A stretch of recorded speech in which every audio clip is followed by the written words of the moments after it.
This is not a video that I thought I was going to ever have to make, but here we are. I want to say that this video isn't an attack on Anas Abdin, or really anybody. If anything, it's more of a call to reason. And I know, as some of you guys may recall, I have initially supported Anas's lawsuit against CBS in regards to the Tardigrade situation, but well, I can't really get behind his appeal, and I have begun to really question what really is just fair use, homage, or theft. Unfortunately, I've gotten really good at finding things on the internet. It's kind of a hazard of this particular YouTube channel. So grab a drink, sit back, relax, and let's just jump right into Blackout Alert.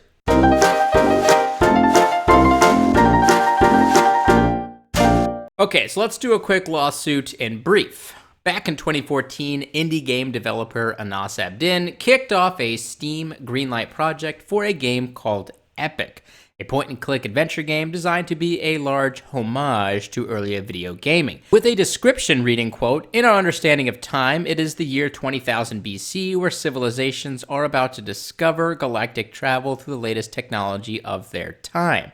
With the Greenlight project approved, a trailer for Epic was uploaded to Anas's YouTube channel on May 8th, 2014.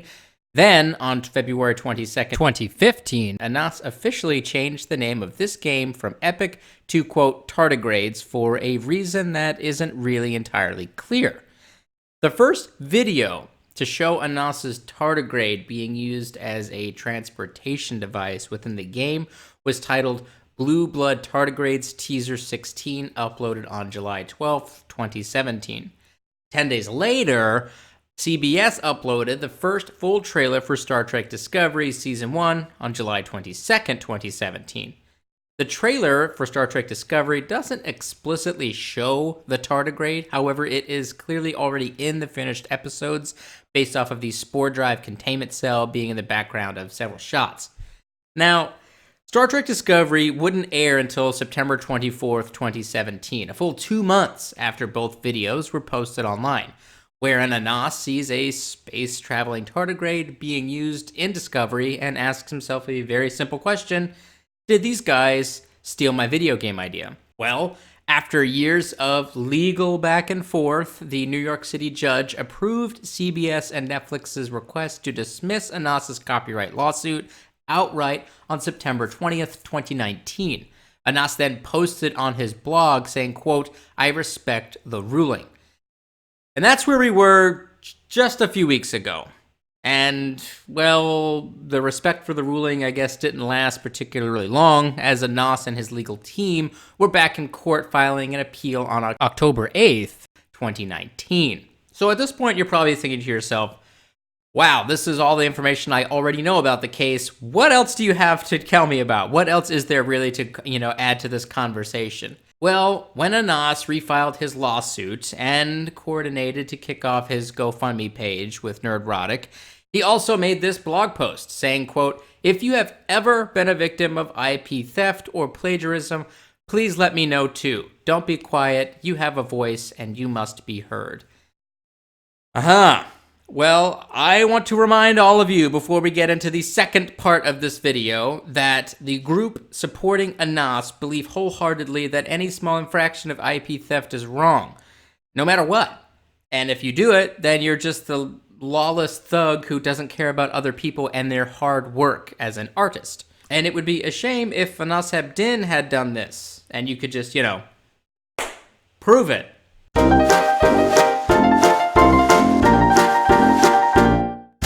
The film Dune from the 80s starts off like this. A beginning is a very delicate time.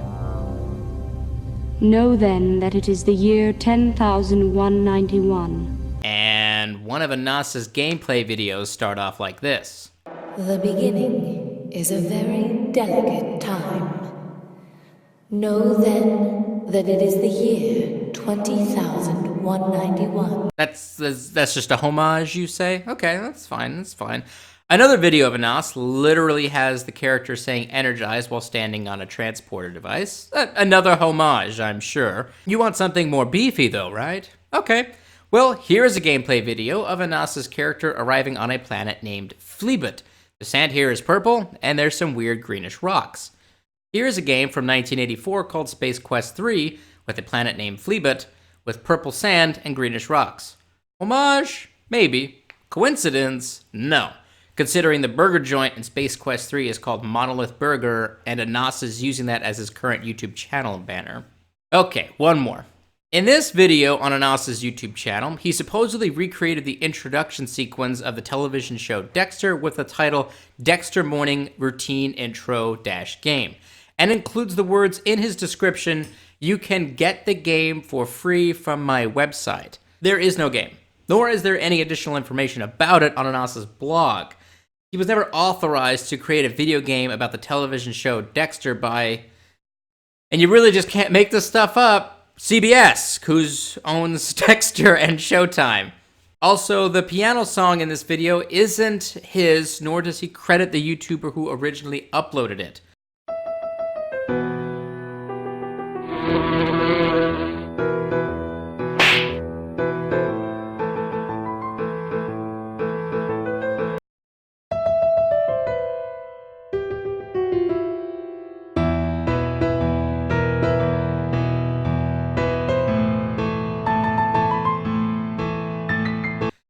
Thank you, Mike and Man 44. You did a great job.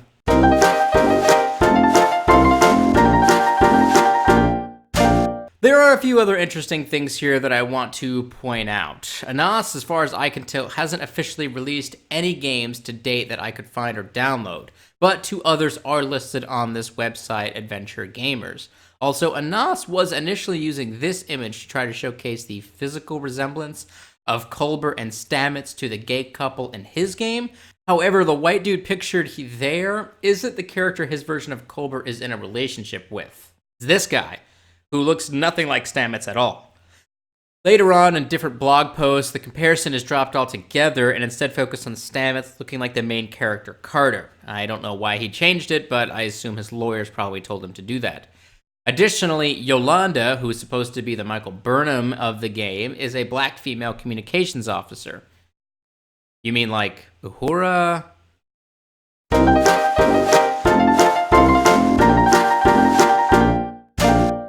Okay, so now comes kind of the tricky part in all this, which is that I did support Anas in his initial lawsuit, but here I am kind of breaking him down.